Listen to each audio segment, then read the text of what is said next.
तो पहले केस के अंदर हमारे पास एक ही मीडियम है तो इसका कैपेसिटेंस कितना होगा, वो होगा के A epsilon not by D.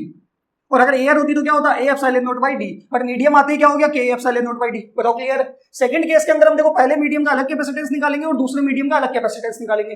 तो पहले मीडियम का कैपेसिटेंस क्या होने वाला है, तो इसको बोल देते हैं C1। वो कितना होगा, तो देखो डाइलेक्ट्रिक कांस्टेंट कितना है K1, एरिया पूरे का कितना A एप्सिलॉन नॉट और डिस्टेंस कितनी है D/2। C1 कितना आ जाएगा 2 K1 A epsilon not by D। बताओ क्लियर है। ऐसे ही दूसरे मीडियम का कैपेसिटेंस निकालेंगे C2, तो वो कितना होगा K2 A एप्सिलॉन नॉट और अपॉन में डिस्टेंस कितनी है D/2। तो C2 हमारे पास कितना आ जाएगा, वो भी आ जाएगा 2 K2 A epsilon not by D। और दोनों अगर आप देखोगे ये तो हॉरिजॉन्टल लाइन के अंदर कनेक्टेड है, ऐसे तीन भी होंगे तो C3 निकाल लेंगे और तीनों को क्या करेंगे, हॉरिजॉन्टल लाइन में है तो सीरीज में कनेक्ट करेंगे। और सीरीज के अंदर नेट कितना आता है, तो 1/C बराबर 1/C1 प्लस 1/C2।